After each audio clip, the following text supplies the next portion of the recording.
I feel like everyone's first relationship is something that you just look back on and you're like, wow. Unless, of course, you're one of those people who have the perfect first relationship and you end up getting married and having 6 kids and living the rest of your life happily ever after, but we're not talking about those freaks.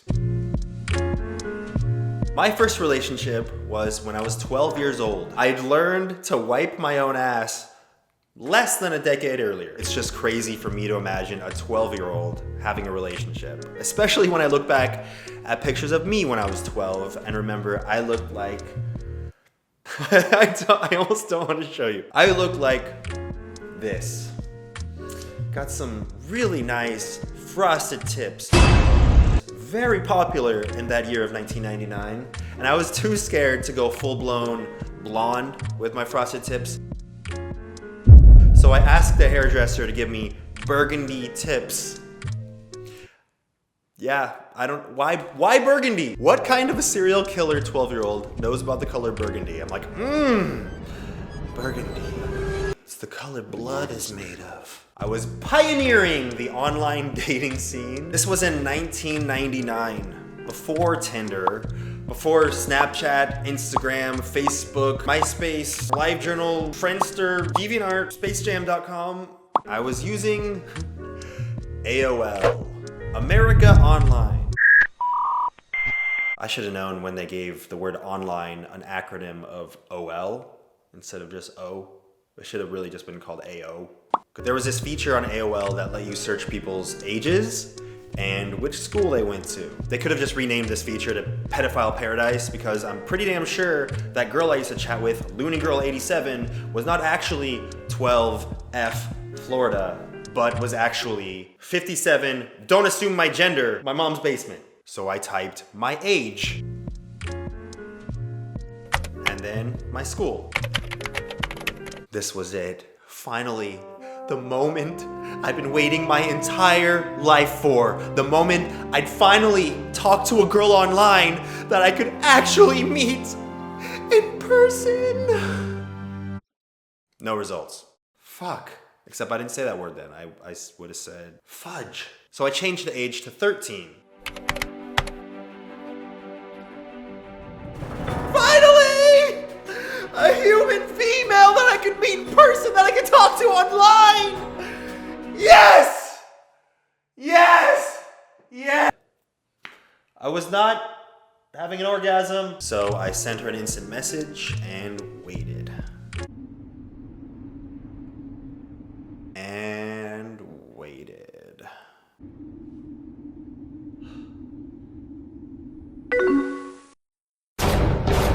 Finally, a response. I can't explain to you what this feeling felt like. The overwhelming butterflies of receiving an instant message from a human girl in 1999. Those pixelated words might as well have been a full-blown nude photo of a woman. I told her I'd meet her in person at school the next day after lunch by the tetherballs. She said, so I did what anyone would do in this situation. Without a beat passing, without letting the conversation rest at all, I responded to her immediately and asked, will you be my girlfriend?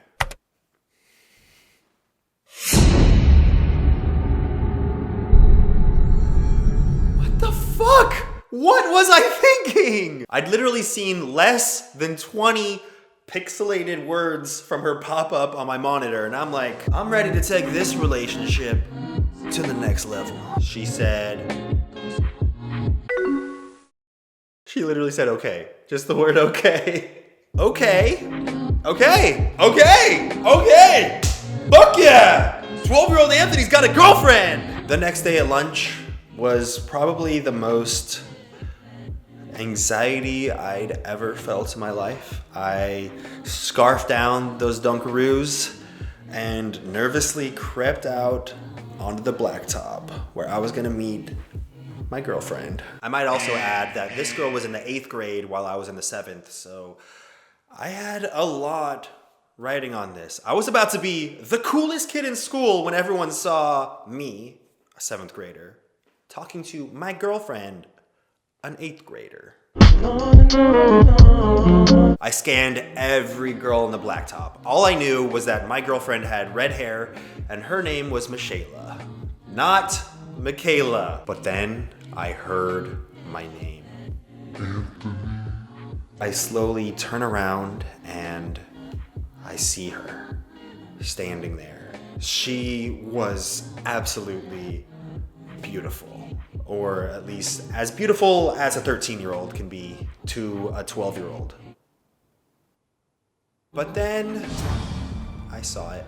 She had a little bit of snot dripping down her left nostril.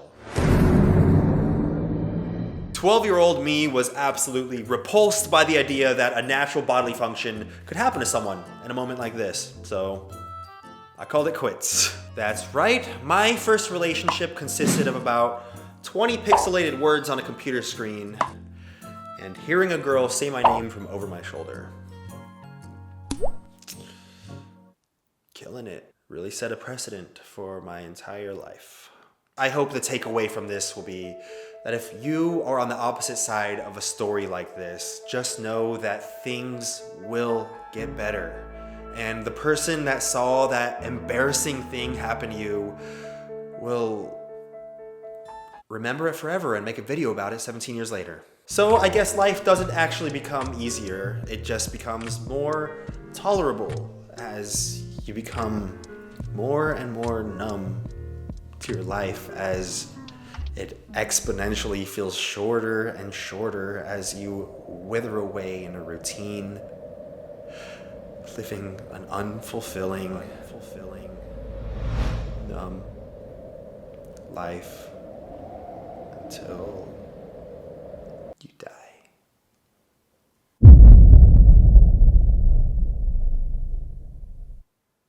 Shout out to these amazing people who comment on my Instagram and make sure my ego always stays grounded. You know, never let me inflate too much and feel too good about myself.